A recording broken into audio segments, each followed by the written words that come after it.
Maagang pumanaw ang aking mga magulang, kaya mula pagkabata, ako at ang dalawa kong kapatid na babae ay lumaki kasama ang aming lola.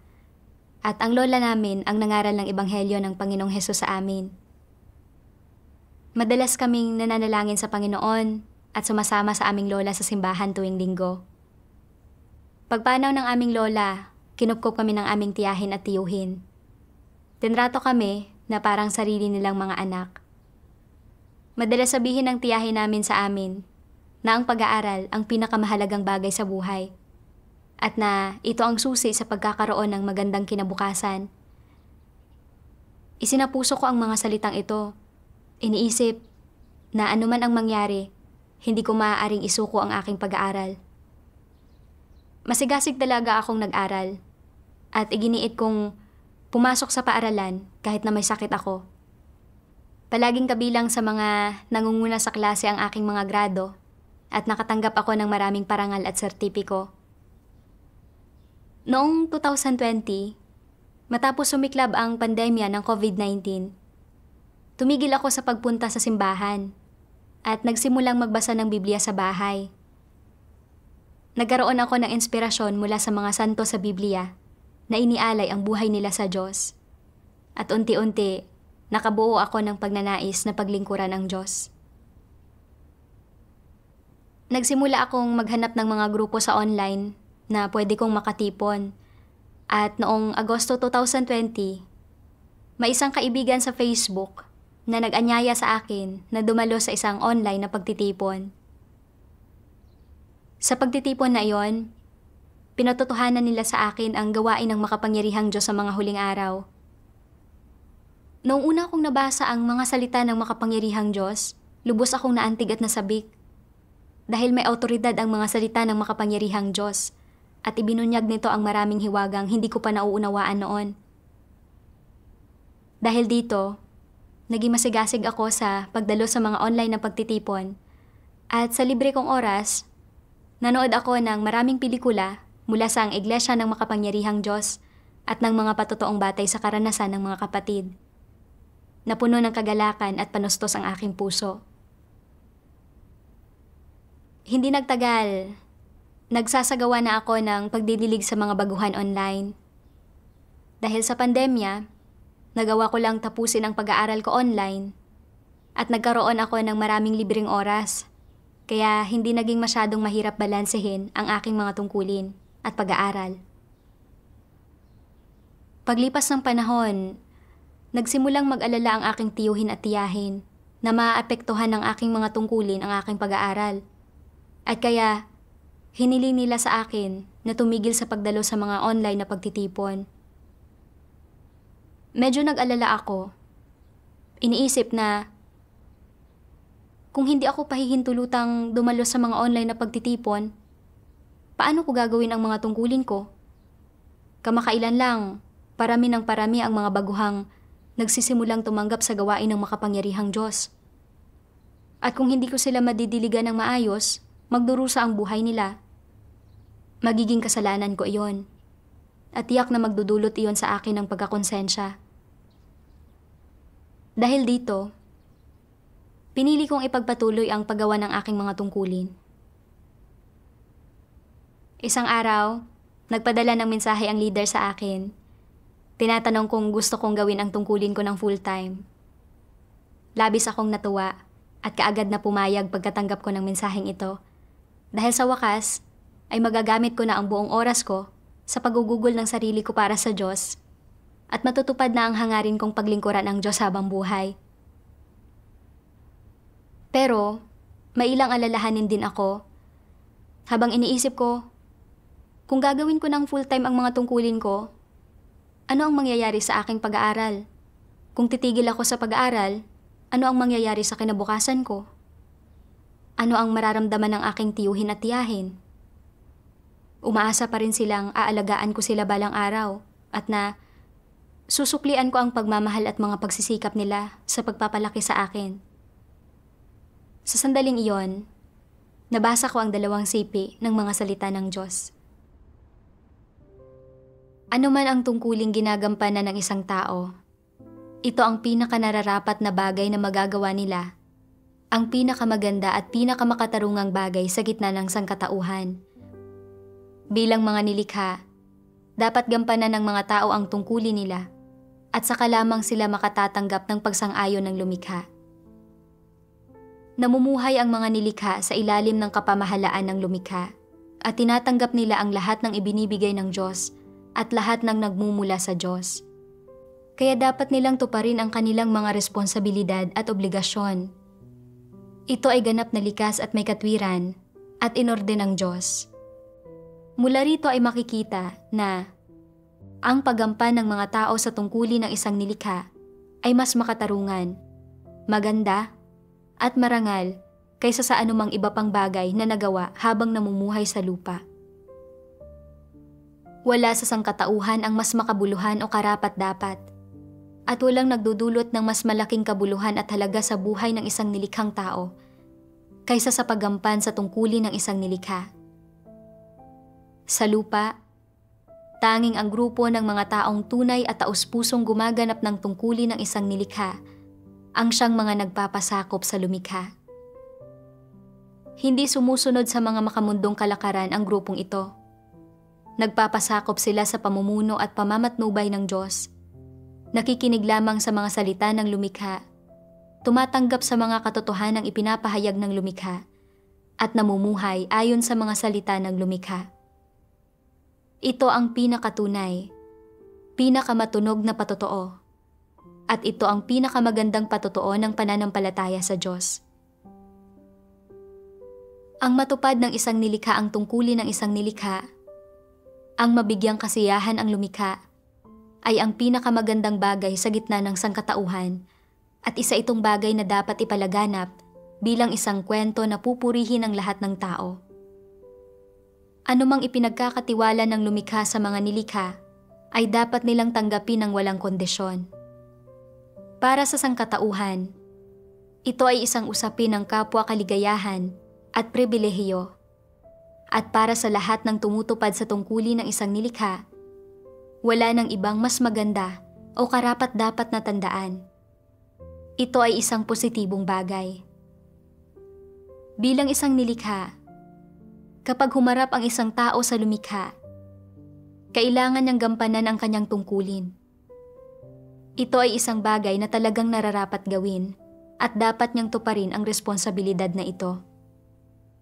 Sa kondisyon na ginagampanan ng mga nilikha ang kanilang mga tungkulin, nakagawa ang lumikha ng mas higit na dakilang gawain sa sangkatauhan. Isinakatuparan niya ang isang karagdagang hakbang ng gawain sa mga tao. At anong gawain iyon? Tinutustusan niya ang sangkatauhan ng katotohanan, na tinutulutan silang makamit ang katotohanan mula sa Diyos habang ginagampanan nila ang kanilang mga tungkulin, at sa ganoong paraan ay naiwawaksi ang kanilang mga tiwaling disposisyon at nadadalisay sila.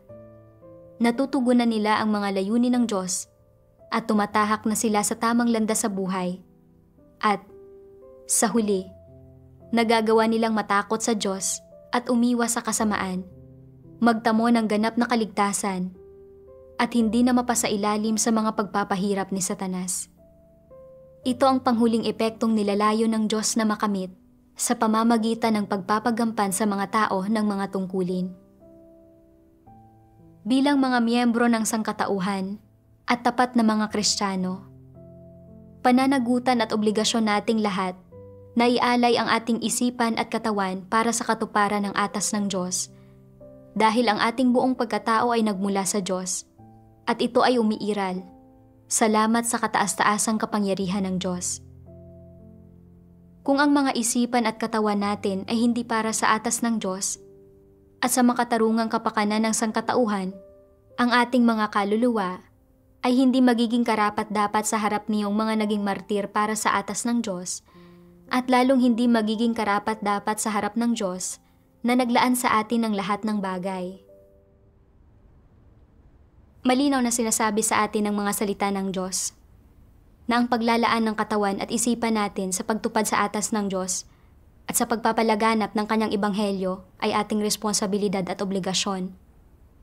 Kung hindi nakalaan ang katawan at isipan natin sa atas ng Diyos, at ginugugol lang natin ang ating buhay sa pamumuhay para sa laman, walang kabuluhan ang ating buhay. Umaasa ang Diyos na magagawa natin ang mga tungkulin natin at hindi natin sasayangin ang oras natin. Ako ay isang nilikha at ang buhay ko ay mula sa Diyos, kaya dapat kong gawin ang aking mga tungkulin.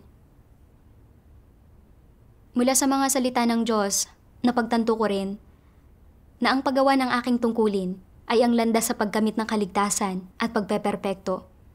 At na, kung tumigil ako sa paggawa ng aking mga tungkulin, magiging hungkag ang aking buhay at mawawala ng kabuluhan ang aking buhay nang walang pagsang-ayon ng makapangyarihang Diyos.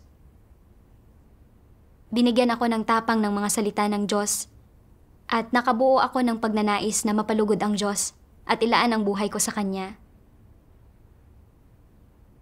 Bagaman, handa akong isuko ang lahat kasama ang aking pag-aaral para gawin ang mga tungkulin ng isang nilikha. Nag-alala rin ako tungkol sa kung ano ang mangyayari sa kinabukasan ko kung isusuko ko ang aking pag-aaral. Inisip ko kung magagawa ko bang makahanap ng magandang trabaho nang walang diploma at kung masusuportahan ko ba ang sarili ko sa hinaharap. Naalala ko rin ang madalas sabihin ng aking tiyahin. Ang edukasyon ang pinakamahalagang bagay sa buhay. Ang kaalaman, ang pinakamahalagang ari-arian. Isang bagay na hindi mananakaw at ang susi sa isang magandang kinabukasan. Naisip ko na kung hindi ko pagbubutihan ang pag-aaral ko, hindi ako makakukuha ng magandang trabaho at hindi magkakaroon ng matatag na buhay. Mas lalo akong nabalisa at nag-alala sa pag-iisip na ito. Sa puntong ito, may 2 o 3 buwan na lang ako bago magtapos ng high school. Kaya, ginusto ko munang tapusin ang pag-aaral ko. Sa ganitong paraan, nag-aral ako habang ginagawa ang mga tungkulin ko sa iglesia. Ginusto kong gawing maigi ang 2 ng sabay, pero mahirap talaga ito. Minsan, kinailangan kong gumawa ng takdang aralin at magdilig ng mga baguhan, at hindi magawang kumalma ng aking puso. Naalala ko isang araw, binigyan ako ng ilang takdang aralin. At nang nakita ko kung gaano karami ang mga ito, napaisip ako kung ano kaya ang mangyayari sa mga tungkulin ko kung susubukin kong tapusin ang lahat ng ito. Bukod pa rito, nang binasa ko ang material na pinag-aaralan ko, naging sobra akong hindi komportable dahil karamihan ng nilalaman ng kurso ay hindi naaayon sa katotohanan. At sinalungat pa nga ng ilan ang katotohanan at itinanggi ang pag-iral ng Diyos.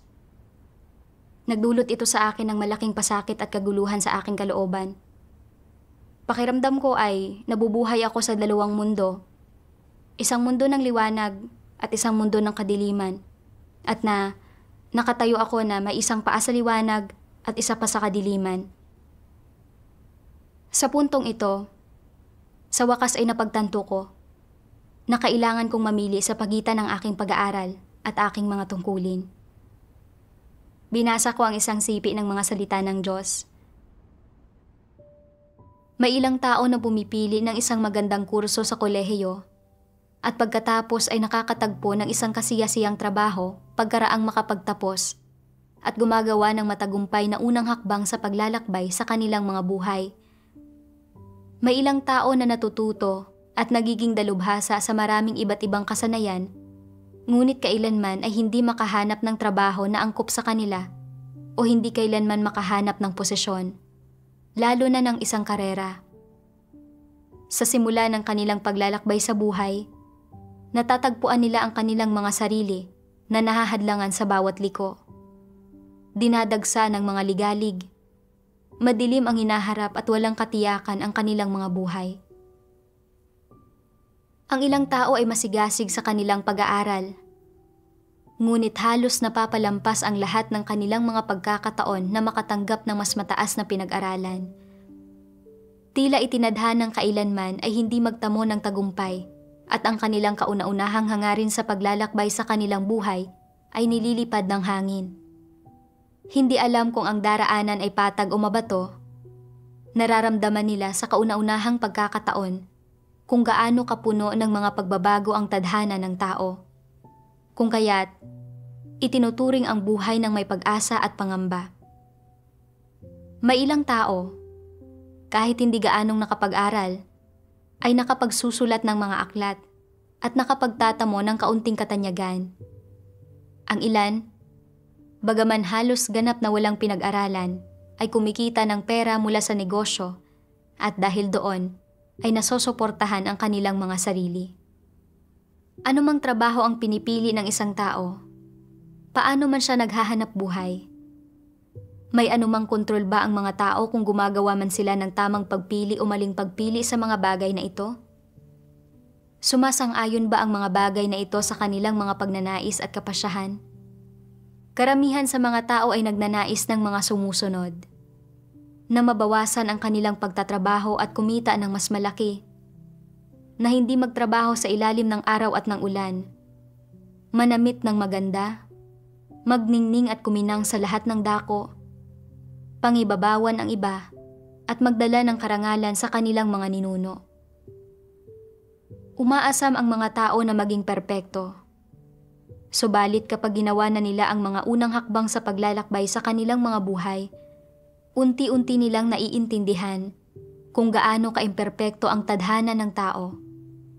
At sa kauna-unahang pagkakataon, ay tunay nilang nauunawaan ang katunayan na bagaman maaaring makagawa ang isang tao ng mapangahas na mga plano para sa sariling kinabukasan, at bagaman ang isang tao ay maaaring magtanim sa isip ng mapangahas na mga pantasya, walang sino man ang may kakayahan o may kapangyarihan na isakatuparan ang kanyang sariling mga pangarap, at walang sino man ang nasa posisyon na kontrolin ang kanyang sariling kinabukasan.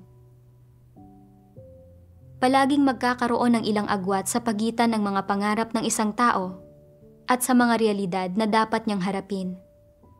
Ang mga bagay ay hindi kailanman ayon sa ninanais ng isang tao. At sa harap ng ganoong mga realidad, ay hindi kailanman makakamit ng mga tao ang kasiyahan o katiwasayan. May ilang tao na gagawin ang anumang maaaring gawin, magpupunyagi ng husto, at gagawa ng malalaking sakripisyo para sa kapakanan ng kanilang mga hanap buhay at hinaharap, sa pagtatangka na baguhin ang kanilang sariling kapalaran.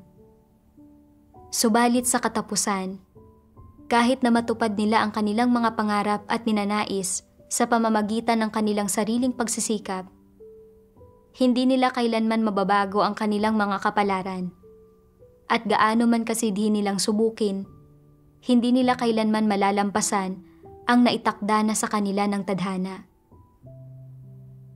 Kahit ano pa ang mga pagkakaiba sa abilidad, talino, at determinasyon, ang mga tao ay pantay-pantay lahat sa harap ng tadhana, na hindi tumitingin sa pagkakaiba ng malaki o maliit, ng mataas o mababa, ng pinaparangalan o hinahamak.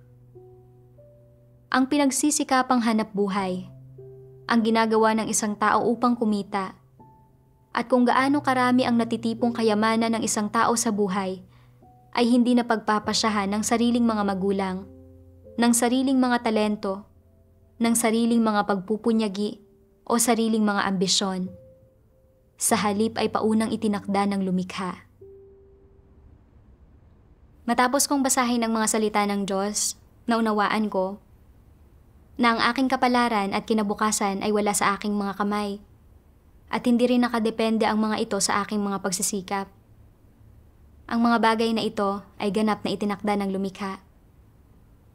Palagi noong sinasabi ng tiyahin ko na ang kaalaman ay susi sa isang magandang kinabukasan at walang kapantay na kayamanan, at ang mga salitang ito ay malalim na nag-ugat sa aking puso. Pinaniniwala ako na iyon ang katotohanan. Madalas kong sinasabi sa sarili ko na anuman ang mangyari, hindi ko dapat ihinto ang aking pag-aaral dahil ito ang susi sa isang matagumpay na hinaharap. At kung titigil ako sa pag-aaral, hindi magbabago ang aking kapalaran. Ayaw kong lumaking mahirap o mamatay na mahirap, kaya't nag-aral ako ng mabuti.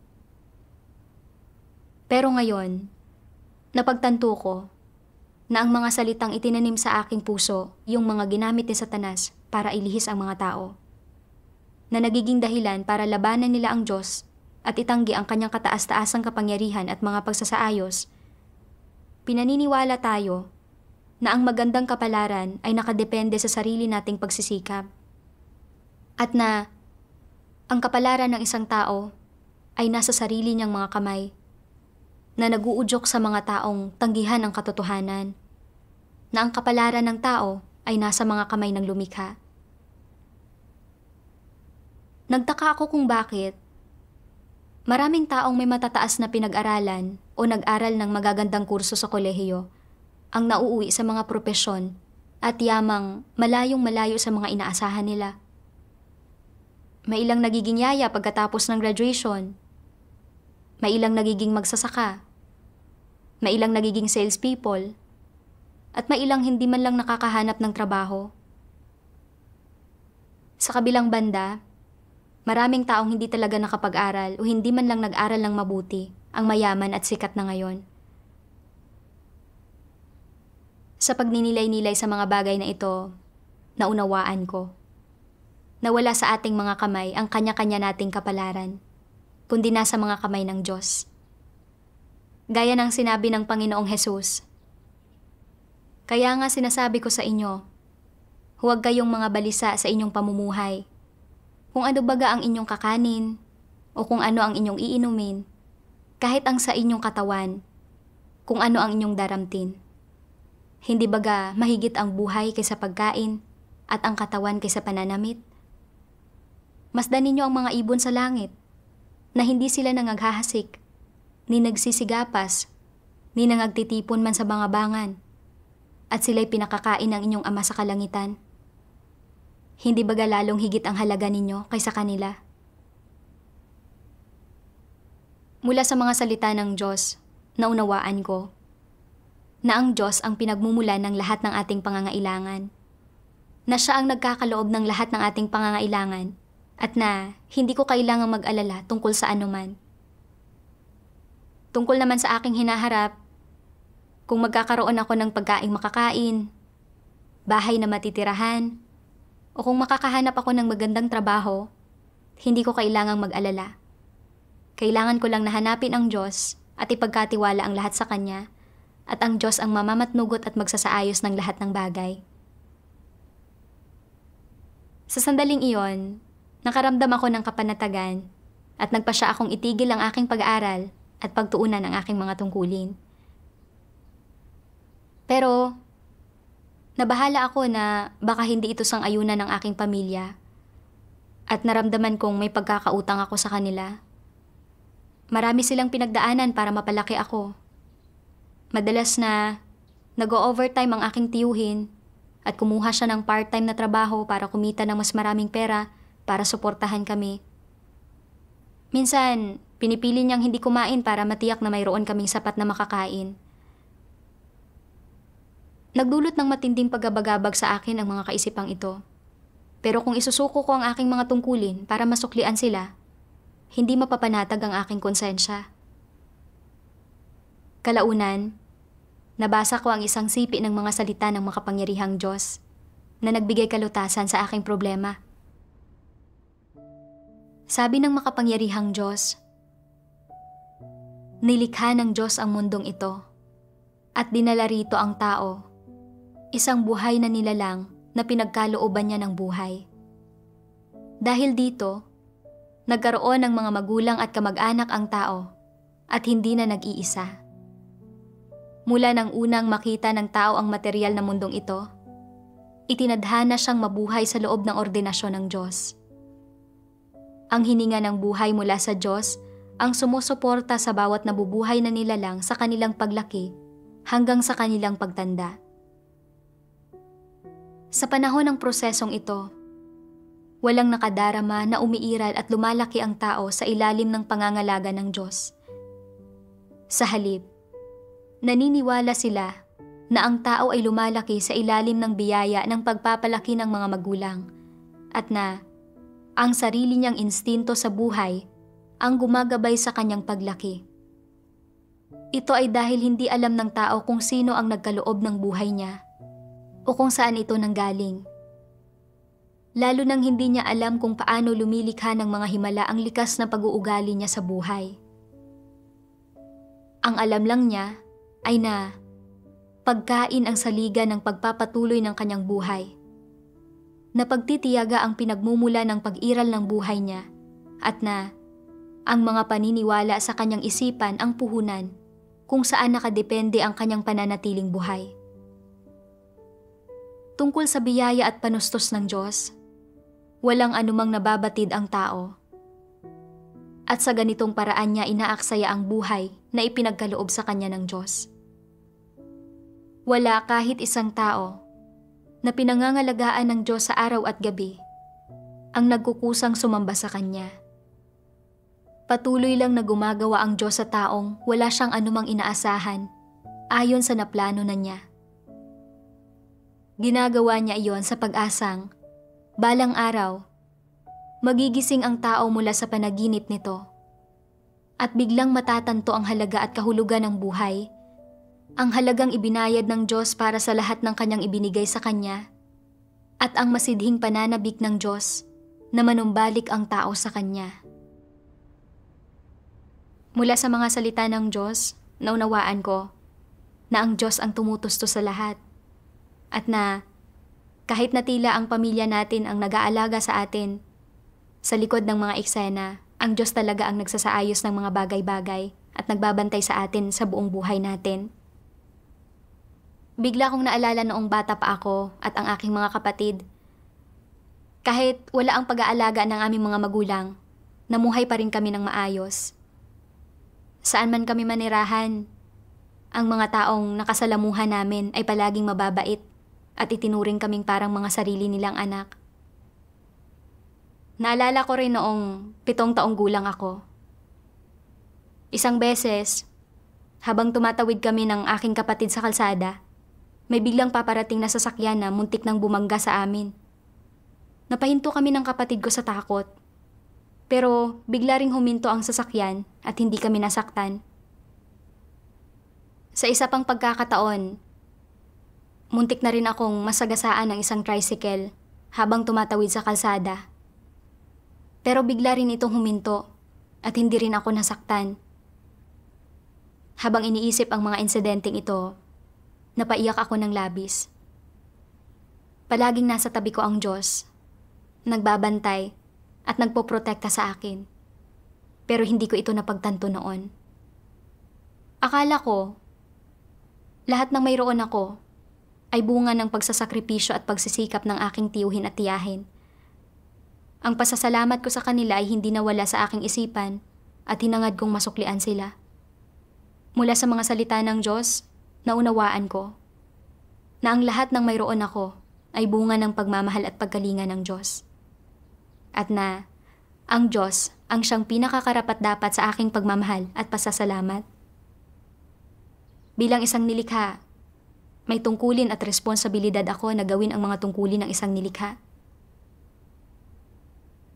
Pagkatapos, nanalangin ako sa Diyos. Hinihiling ko sa Kanya na bigyan ako ng tapang para sabihin sa aking pamilya ang aking desisyon. Isang gabi, nagpadala ako ng mensahe sa aking tiyahin at ito ang isinulat ko. Tiya, noong bata pa ako, ibinahagi ni Lola sa akin at sa aking mga kapatid ang ebanghelyo ng Panginoong Hesus. Itinuro niya sa amin kung paano manalangin sa Diyos at ipinaunawa niya sa amin na ang Diyos ang lumikha. Nakita ko kung gaano kadakila at kabuti ang Diyos, na isinakripisyo niya ang lahat para sa sangkatauhan at na pinapatawad niya tayo kahit gaano karaming kasalanan mayroon tayo. Dahil ginagawa ng Diyos ang lahat para sa atin, bakit hindi natin magawang mga tao ang ating tungkulin sa gitna ng pamamahala ng Diyos? Dahil dito, napagpasyahan kong paglingkuran ang Diyos. Nagkatawang tao muli ang Panginoon at siya ang makapangyarihang Diyos. At ginagampanan niya ang gawain ng paghatol at paglilinis para palayain ang mga tao mula sa kasalanan. Nais kong ilaan ang lahat ng aking oras sa aking mga tungkulin at sa pagtupad ng pangako ko sa Diyos. Sana ay matanggap ninyo ang aking desisyon. Matapos kong ipadala ang mensaheng ito, pakiramdam ko ay nawalan ako ng tinik sa aking lalamunan at gumaan ng husto ang aking pakiramdam. Kinabukasan ng umaga, sinabi sa akin ng tiyahin ko, "Shara, sigurado ka na ba sa desisyong ito? Paano ang kinabukasan mo? Nagpakahirap ang tiyuhin mo para sa iyo, tapos ganoon mo lang kadali isusuko ang iyong pag-aaral?" Marami pang masasakit na salita ang sinabi ng tiyahin ko at labis akong nasaktan sa mga sinabi niya. Pagkatapos ay tinanong ako ng tiyahin ko, "Nag-aaral ka pa rin ba?" Sumagot ako, Hindi na po." Labis siyang nagalit nang marinig ito at lumakas ang boses niya. "Ano? Hindi ka na nag-aaral? Ano ba ang iniisip mo? Nagpakahirap kami ng tiyuhin mo sa pagtatrabaho para mapag-aral ka at ganito mo kami tatratuhin. Akala ko, ikaw ang pinakamabait at pinakamatalino sa inyong magkakapatid. Pero parang nagkamali pala ako. Labis mo kaming binigo." Hindi ko napigilan ang pagdaloy ng mga luha sa aking mga mata. Alam kong nagbayad sila ng malaking halaga para sa akin, pero ramdam kong tama ako sa pagpili sa aking mga tungkulin. Pero ilang beses man akong magpaliwanag, sadyang hindi pa rin ako maunawaan ng aking tiyahin. Kalaunan, habang nasa kusina, nagpadala ako ng mensahe sa isang sister. Sinasabi sa kanya ang aking pinagdadaanan. Pinalakas ng sister ang loob ko at ipinadala sa akin ang isang sipi mula sa mga salita ng Diyos. "Kailangan mong taglayin ang aking katapangan sa iyong kalooban at kailangan mong magkaroon ng mga prinsipyo kapag humaharap ka sa mga kamag-anak na hindi nananampalataya. Gayunman, para sa akin, hindi ka rin dapat na sumuko sa kahit anong mga puwersa ng kadiliman. Magtiwala ka sa aking karunungan upang makalakad sa perpektong daan. Huwag hayaan ang mga pakikipagsabwatan ni Satanas na makapangyari. Gawin ang lahat ng makakaya mo para ilagay ang puso mo sa harap ko at pagiginhawahin kita at bibigyan ka ng kapayapaan at kagalakan. Huwag magsikap na maging isang bagay sa harap ng ibang mga tao. Hindi ba't mas mahalaga at matimbang ang bigyan ako ng kasiyahan? Sa pagbibigay ng kasiyahan sa akin, hindi ka ba higit na magkakaroon ng walang hanggan at panghabang buhay na kapayapaan at kaligayahan? Ang mga salita ng Diyos ay umantig sa aking puso at nagbigay sa akin ng lakas. At naramdaman kong pinalalakas ng Diyos ang loob ko. Pinaaalalahanan at hinihikayat niya ako. Alam kong ginagamit ni Satanas ang aking pamilya para tuksuhin at atakihin ako. Para panghinaan ako ng loob at mapaatras ako. Pero hindi ako maaaring sumuko kay Satanas. Paano man ako tratuhin ng pamilya ko, kailangan kong manindigan sa aking patotoo para mapahiya si Satanas. Nanalangin ako sa Diyos. O Diyos, inaatake ako ni Satanas at ako ay mahina at walang lakas. Pakibigyan mo ako ng lakas. Bantayan mo ang aking puso at pangalagaan mo ako sa mga pakana ni Satanas. Matapos ang aking panalangin, nagkaroon ako ng tapang at naging handang sumandig sa Diyos para harapin ang susunod na sitwasyon. Makalipas ang ilang sandali, dumating ang aking tiyuhin. Nang makita ko siya, hindi ko napigilang muling kabahan. Sinabi ng aking tiyuhin, "Gusto mong umalis at paglingkuran ang Diyos sa iglesia. Yun ba talaga ang gusto mo?" Tumango ako. Muli niyang tinanong, "Sigurado ka ba sa iyong desisyon?" Sumagot ako, "Opo." Akala ko ay magagalit ng husto ang aking tiyuhin. Pero sa aking gulat, sinabi niya, "Sige, kung iyan ang desisyon mo, hindi na kita pipigilan. Shara, nangako ako sa iyong ina naaalagaan kita at iyong mga kapatid at sisiguraduhin kong makatatanggap kayo ng edukasyon. At ngayong naibigay ko na iyon sa inyo, hindi ko na panghihimasukan pa ang iyong desisyon. Basta't hindi mo pagsisihan ang iyong desisyon sa huli. Gawin mo ang gusto mo. Sa puntong iyon, hindi ko napigilang maiyak. Hindi ko talaga inasahan na magiging napakakalmado ang aking tiyuhin. Nakita ko na ang lahat ng nasa paligid ko ay nasa ilalim ng kataas-taasang kapangyarihan ng Diyos, na ito ay gawa ng Diyos, at pinasalamatan ko ang Diyos mula sa kaibuturan ng aking puso. Pero sa gulat ko, isang araw, bigla na lang nagbago ang isip ng aking tiyuhin at ipinagpilitan niyang makipagkita sa mga kapatid. Sinasabing, hindi ako pwedeng umalis hanggat hindi ito nangyayari. Kinailangan kong ibigay sa kanya ang aking cellphone ng 8:00 ng gabi at hindi ako makadalo sa pagtitipon. At kung tatanggi akong ibigay ang aking cellphone, palalayasin niya ako. Natakot talaga ako nang narinig kong sabihin niya iyon. Dahil napakahigpit ng aking tiyuhin. Hindi ako nanghas na suwayin ang mga utos niya. Pero may mga baguhan ding kailangang diligan ng 8:00 ng gabi. At kung kukuhain ng aking tiyuhin ang aking cellphone, paano ko sila madidiligan? Habang iniisip ko ito, sadyang hindi ko magawang kumalma. Kaya't nanalangin ako sa Diyos. O Diyos, wala akong magawa ngayon. Ipinagkakatiwala ko sa iyo ang kasalukuyan kong sitwasyon. Pakiusap, tulungan mo ako. Matapos kong manalangin, naisip ko kung paanong ang lahat ng mga tao, pangyayari, at bagay ay nasa mga kamay ng Diyos. At na, kailangan kong sumandig sa Kanya, pumanig sa Kanya, at huwag hayaang magtagumpay ang mga pakana ni Satanas. Dahil sa kaisipang ito, nakadama ako ng kaliwanagan at nagpa siyang diligan ang mga baguhan. Dumating ang 8:00 ng gabi at hindi pa rin kinuha ng aking tiyuhin ang aking cellphone at nakadalo ako sa online na pagtitipon gaya ng dati. Sa gulat ko, walang anumang sinabi ang tiyuhin ko at hindi niya inestorbo ang online na pagtitipon ko at nanatili siyang tahimik hanggang matapos ko ang pakikipagtipon kasama ang mga baguhan. Sa sandaling iyon, hindi ko napigilang maiyak. Nakita ko, nagaano man kahigpit ang aking tiyuhin, siya rin ay nasa mga kamay ng Diyos at nasa ilalim ng kataas-taasang kapangyarihan at mga pamamatnugot ng Diyos. Akala ko, natapos ng pag-uusig ng aking tiyuhin, pero patuloy pa rin niya akong hinadlangan. Minsan, hindi ko maiwasang magtanong, bakit biglang nagbago ang isip ng tiyuhin ko at nagsimula siyang kontrahin ako? Iyon ay hanggang sa nabasa ko ang 2 sipi ng mga salita ng Diyos.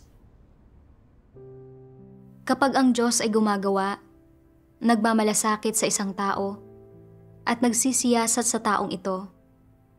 At kapag nalulugod siya at sinasang-ayunan niya ang taong ito, nakabuntot din ng malapitan si Satanas. Tinatangkang iligaw at lubhang pinsalain ang taong ito.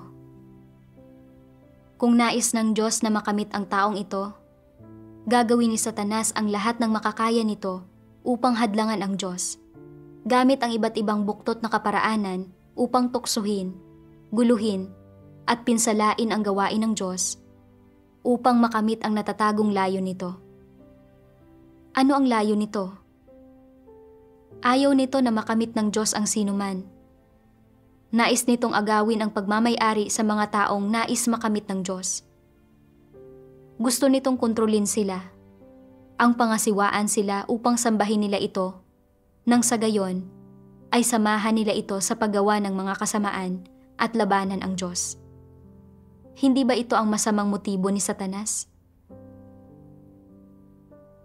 Sa bawat hakbang ng gawaing ginagawa ng Diyos sa mga tao, sa panlabas ay mukha itong pag-uugnayan sa pagitan ng mga tao, na para bang mula sa pagsasaayos ng tao o mula sa panggugulo ng tao. Ngunit sa likod ng bawat hakbang ng gawain at lahat ng nangyayari, ay isang pustahan na ginawa ni Satanas sa harap ng Diyos. At hinihingi nito sa mga tao na manindigan sa kanilang patotoo sa Diyos. Gaya ng si Job ay sinubok. Halimbawa, sa likod ng mga eksena, nakikipagpustahan si Satanas sa Diyos. At ang nangyari kay Job ay mga gawa ng mga tao at ang panggugulo ng mga tao. Sa likod ng bawat hakbang ng gawaing ginagawa ng Diyos sa inyo ay ang pakikipagpustahan ni Satanas sa Diyos. Sa likod ng lahat ng ito ay isang labanan. Kapag naglalaban sa espiritual na mundo ang Diyos at si Satanas, paano mo dapat bigyang kasiyahan ang Diyos at paano ka dapat manindigan sa iyong patotoo sa Kanya? Dapat mong malaman na ang lahat ng nangyayari sa iyo ay isang malaking pagsubok at ang oras na kailangan ka ng Diyos na magpatotoo. Matapos basahin ang mga salita ng Diyos, naunawaan ko na gusto ng Diyos na iligtas ang mga tao at na ayaw ni Satanas na malayang sumunod ang mga tao sa Diyos at ayaw nito na magkamit ang Diyos ng sinuman. Kaya naman, kapag gustong lumapit ng mga tao sa Diyos at sumamba sa Kanya, ginagawa ni Satanas ang bawat pagsisikap para guluhin at hadlangan sila sa pagpunta sa harap ng Diyos. Nakita ko kung gaano kasama at kawalang hiya si Satanas. Sa panlabas, ang kinakaharap ko ay ang paghadlang at pagbabawal ng aking pamilya. Pero nakatago sa likod nito ay ang panggugulo ni Satanas. Ginagamit ni Satanas ang mga tao, pangyayari, at bagay sa paligid ko para pigilan ako sa pagsunod sa Diyos. Ito ang mapaminsalang layo ni Satanas at mas lalo kong kinamuhian si Satanas. Sabi ng Diyos, dapat mong malaman na ang lahat ng nangyayari sa iyo ay isang malaking pagsubok at ang oras na kailangan ka ng Diyos na magpatotoo. Gaano man ako guluhin at hadlangan ni Satanas, maninindigan ako sa aking patotoo at ipapahiya ko si Satanas. Naisip ko rin ang pinagdaanan ni Job. Sa likod ng mga eksena, nakipagpustahan si Satanas sa Diyos at dumating kay Job ang iba't ibang pisikal, emosyonal, at espiritual na pagdurusa. Tiniis ni Job ang maraming paghihirap nang hindi naghihimagsik o lumalayo sa Diyos. At kahit nang ginulo at inatake siya ng kanyang asawa para himukin siyang abandonahin ang kanyang pananalig, nanatili siyang matatag. Sa huli, nakita ni Satanas na hindi pa rin itinanggi o ipinagkanulo ni Job ang Diyos sa kabila ng pagtitiis ng matinding paghihirap at umatras ito sa kahihiyan. Nang maisip ko ito, lalo pang tumibay ang determinasyon kong sumunod sa Diyos. Kalaunan, halos araw-araw na nagdadala ang aking tiyuhin ng mga kamag-anak sa bahay para subukan na hikayatin akong magbago ng isip. Sinabi ng aking tiyuhin, "Ano ang mas mahalaga sa iyo ngayon? Ang tungkulin mo o ang pamilya mo? Pumili ka." Nagsabi rin sila ng maraming bagay na laban at nagtatatwa sa Diyos. At malinaw kong nakita ang tunay na mukha nila ng paglaban at pagkamuhi sa Diyos. Gaano man nila subukan na hikayatin o hadlangan ako, walang nakapagpabago sa aking desisyon. Patuloy kong ginawa ang aking tungkulin at inimpake ko ang aking mga gamit para lisanin ang aming bahay. Ngayon, na ginagawa ko ang aking tungkulin kasama ang mga kapatid, nakararamdam ako ng kapanatagan at kapayapaan. Sa wakas, malaya ko nang masusundan ang Diyos at magagampanan ang aking tungkulin. Salamat sa Diyos.